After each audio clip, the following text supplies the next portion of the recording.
श्री लक्ष्मी आणि श्री विष्णू यांनी जो विरह सहन केला तो कधीही कोणाच्याही वाट्याला येऊ नये। पार्वती, परीक्षा कोणालाही चुकली नाही, शेवट गोड होतो आहे ना, हे महत्वाचे।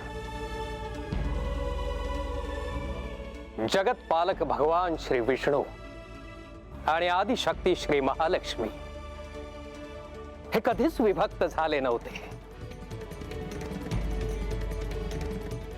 ते विभक्त होऊच शकत नाहीत, ते एकच आहेत। हा मंगल सोहळा केवळ त्यांच्या एकत्र येण्याचाच नसून समग्र पृथ्वी तलावर नवचैतन्य आणि मांगल्य परतण्याचा आहे। या मंगल समयी आदिशक्ती महालक्ष्मीस वंदन करून मी प्रार्थना करतो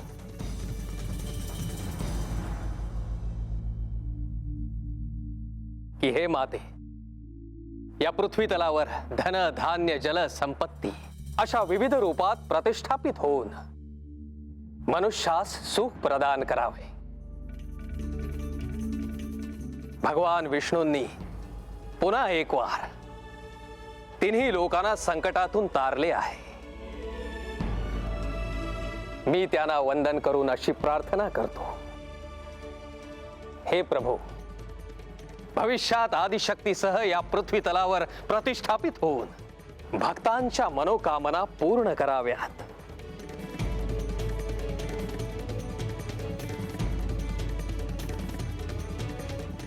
विश्वेश्वरी त्वं परिपासि विश्वम, विश्वात्मिका धारेसिति विश्वम, विश्वेशवन्द्या भवती भवन्ति, विश्वाश्रयाये त्वयि भक्ति नम्रः।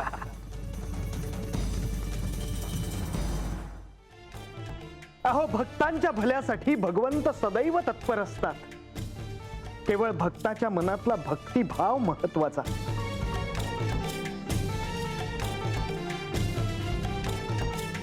अगदी योग्य बोललात मुनिवर। नारायण नारायण।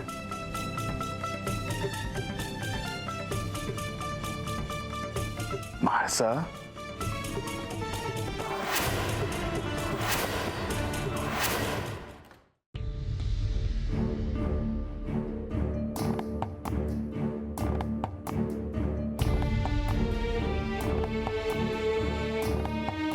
तुला काहीच बोलायचं नाही?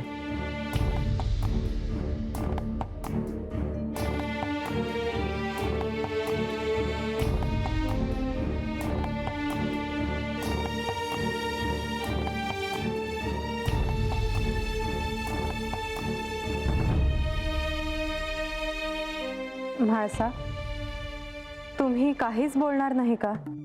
मी काय बोलू हे मला कळतच नाहीये देवी।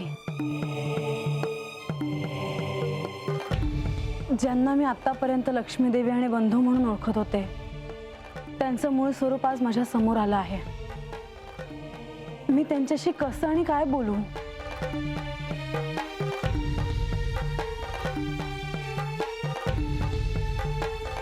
आजही मला तो दिवस आठवतो ज्यावेळी मी जेजुरीत विवाह निश्चितीसाठी आले होते। त्यावेळी जेजुरीची वेस ओलांडण्याआधी मी एक अट घातली होती।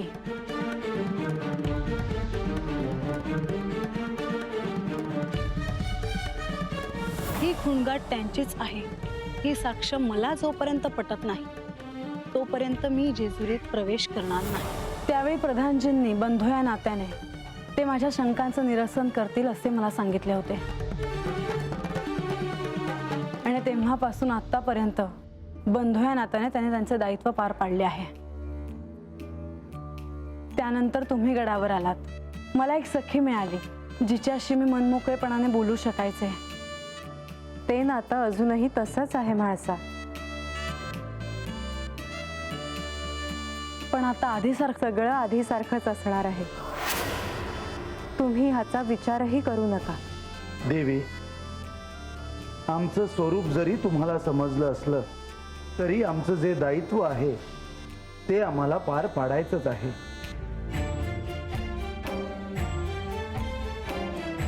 अनेकदा मी तुम्हाला नको ते बोलले आहे। शक्य असेल तर मला क्षमा करावी. देवी, तुम्हाला क्षमा मागण्याची काही आवश्यकता नाही. आमचं स्वरूप जरी तुम्हाला ठाऊक नसलं तरी तुम्ही तुमचा राग व्यक्त केला तितकंच. हो, पण म्हाळसा, आता त्याचा विचार करू नका तुम्ही.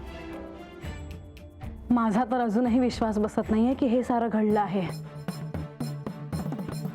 ज्या श्री विष्णूंनी श्री महालक्ष्मी देवींनी समुद्रातून बाहेर यावं म्हणून देव आणि दैत्यांना समुद्र मंथन करायला लावले, त्यासाठी त्यांनी कुर्मावतार घेतला. ते जे या सृष्टीचे चालक पालक आहेत ते माझ्या समोर या अवतारात आहेत, यावर माझा अजूनही विश्वास बसत नाहीये. पण म्हाळसा, हेच सत्य आहे.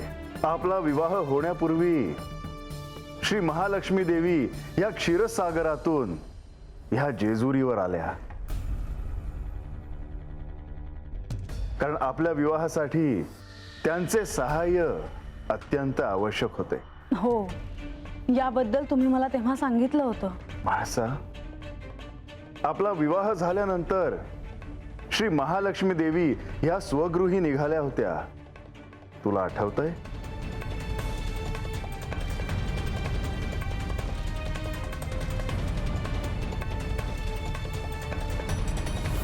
विवाह पार पडला, इथल्या माणसांशी तुमची ओळख झाली, तुम्हाला सिंहासनावर तुमची मानाची जागा देखील मिळाली.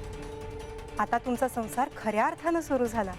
हो म्हाळसा, आता मी परत जाणार आहे. हो, आठवतंय मला. त्या क्षणी मला प्रश्न पडला होता की तुम्ही असं का म्हणाला होतात, पण कालांतराने मला त्याचं उत्तर मिळालं. काहीही झालं असतं तरी श्री महालक्ष्मी देवींना इथे थांबवणं अत्यंत आवश्यक होतं.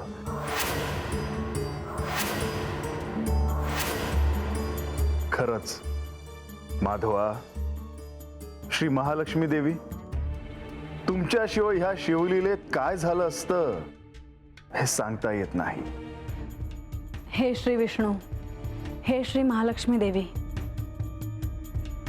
तुम्ही हे सारं का करत होतात हे मला आता कळतं आहे. हे सारं करण्यामागे तुमचा काहीतरी हेतू असणार. देवी, महादेवांच्या ह्या मल्हारी मार्तंड अवतारात त्यांना सहाय्य करण्याचं दायित्व मी माझ्यावर घेतलं आहे आणि ते पूर्णही करतो आहे. परंतु बानू, आता सगळ्यांना कळलं की ते कोण आहेत. आता ते गुपित राहिलेले नाही. आता यापुढे प्रधानजी म्हणजे श्री विष्णुदेव आणि लक्ष्मी देवी म्हणजे श्री महालक्ष्मी देवी म्हणून ओळखल्या जातील. मग आता मी काय करावं महाराज? तू घोषणा करायला हवी बानू की मला श्री विष्णू आणि श्री महालक्ष्मी यांचं स्वरूप ठाऊक होतं.